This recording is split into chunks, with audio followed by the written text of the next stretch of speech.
অনেকদিন পর মা আইছে বেড়াইতে হওয়ার পরে কইলাম কি মা তোমার হাতের অনেকদিন হয়েছে খিচুড়ি আর গরুর মাংসের ভুনা খাই না। যেই বলা হেই কাজ মায়ের পেঁয়াজ কাটাকুটি শুরু করতে আসছে, এর মধ্যে আবার ছাদে মশলা শুকাতেছিলাম, ছাদে কোনো মশলাগুলো আইন না আমি আবার বাড়ায় ভরতে আসি।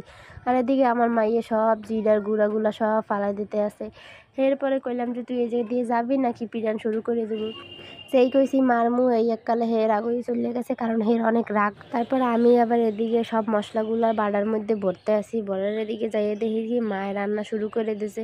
গরম তেলের মধ্যে পেঁয়াজ রসুন দিয়ে নাড়তে আসে, এরপরে দেবে এক এক করে সব মশলা। তেলে হয় না এলে আবার একটু তেল দিয়ে লইল। এরপরে এদিকে তেলে আবার একটু হালকা পেঁয়াজটা ভাজা হইলে দিয়ে দেবে আস্তা গরম মশলা দেওয়ার পরে একে একে জিরার গুঁড়া, ধনিয়ার গুঁড়া, গরম মশলার গুঁড়া এগুলো দিতে কইলো আমারে, আমি আবার দিয়ে দিলাম। দেওয়ার পরে মায়ে নাড়তে আসে, নাড়ি টেড়ে এরপরে হলুদের গুঁড়া, মরিচের গুঁড়া সব কিছু দিয়ে দেবে। মশলাটা ঠিক মতো মিশাইয়া এরপরে কিছুক্ষণ জাল করে মশলাটা কষাই নিতে হইবে। নেওয়ার পরে মাংসটা আস্তে আস্তে করে দিয়ে দেবে মায়ে। মাংসটা দেওয়ার পর লবণ দিতে আসে, কারণ লবণ দিতে কেউরই মনে আসলে না, আমিও দেই নাই, আম্মুও দেয় না। এবার লবণ তো দেও নাই, আমি কই তুমি এখন দিয়ে দাও, সমস্যা নেই, কিছু হইবে না। এবার ভালো করে মাংসটা মিশাইয়া ঢাকনা দিয়ে থুইবে কইলাম তুমি ঢাকনা দিয়ে থমু। এদিকে আমার মাইয়ের একটু দেখে, আমার মাইয়ের আইয়ে দেখে কি এদিকে হে সুন্দর একলা একলা খেলতেছে। কইলাম রাগই এই একলা একলা খেলতেছে, এই যে কইছি সাথে সাথে সে চেয়ারে বইয়ে পড়ছে, কারণ মোর কথা হে একটু শুনবে না, এখন মন লাগে এখন রাগ হইয়াছে। এরপরে আইয়ে দেখলাম যে মায়ে গ্যাসের চুলা দিয়ে কারেন্টের চুলে আইনে দিতে আছে, কারণ কারেন্টের চুলে রানবে কইলে গ্যাসে রানবো না। এবার মাংসটা ভালো করে কষাই ঢাকা দিয়ে থুই। এদিকে খিচুড়ির লেগে চাউল ধুইতে আছে, চাউল ধোয়া শেষ হওয়ার পর আলু টালু সব একলগে ধুয়ে মশলা টশলা সব রেডি করছে। এরপর মোরে কইলে একটু পেঁয়াজের বেরেস্তার লেগে মুই আবার পেঁয়াজের বেরেস্তা ভাজা শুরু করলাম।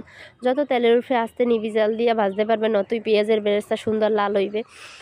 পেঁয়াজের বেরেস্তা ভাজা অলরেডি শেষ হয়ে যাইতেছে। এর মধ্যে মোর মায়ের আবার মুই দেখি কি হে পেঁয়াজের ভাজার তেলটা আইনে খিচুড়ির লেগে দিতে আছে। মুই কেলাম ওকে খিচুড়ির মধ্যে দাও কি লেগে, কইতেছে এই তেলটা কী করবো খিচুড়ির মধ্যে দেখ। খিচুড়ির তেলটা গরম হওয়ার পরে সাথে সাথে আলু দিয়ে দিলে, আলু দিয়ে আর একটু তেল দেওয়ার পরে আলুটারে সুন্দর মতো ভাজতে হইবে। যখন ভাজা হয়ে যাবে তারপরে দিয়ে দেবে ডাল দেওয়ার পরে আদা দিয়ে হেপে নাড়ি সেড়ে ভাজতে হইবে। ডাল আলু এগুলো দিয়ে তারপরে একটু খিচুড়িতে গরম মশলা, গোটা গরম মশলা দেওয়ার পরে এরপর খিচুড়ির ডালটা আলুটা এগুলো সুন্দর করে ভাজার পরে চাউল দিয়ে দেবে। চাউল দিয়ে সুন্দর মতো চাউলটারে ভাজার পরে যখন হালকা হলুদ মরিচ এগুলো দিয়ে দেবে, দিয়ে চাউলটারে আলো ভালো করে মিশাই নিতে হবে। মিশাই নেওয়ার পরে যখন দেখবেন এই যে এই কালার আইতেছে, তখন একটু লবণ দেবেন।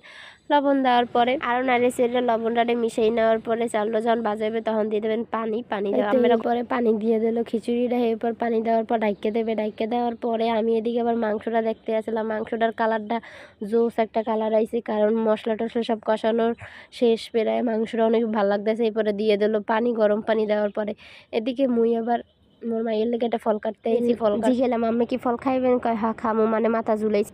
এই তো এরপরে ফলটা কাটতে এই পরিষ্কার করে হে রাতে তুলে দিলাম। তুলে দেওয়ার পরে হে ফলটা লইয়ে সুন্দর দৌড় দিয়ে চলে গেল। এদিকে মুই আবার একটু খিচুড়িটা ঢাকনা উড়েই দেখতে আসলাম খিচুড়িটার লোকটা কেমন হয়েছে। এই তো খিচুড়ির লোক মাশাআল্লাহ অনেক সুন্দর হয়েছে। এরপর মায়েরে কইলাম মা তাড়াতাড়ি খিচুড়ি দাও। খিচুড়ি দেওয়ার পরে গরুর মাংসের বুনাটা দিল, মাশাআল্লাহ অনেক মজা হয়েছে।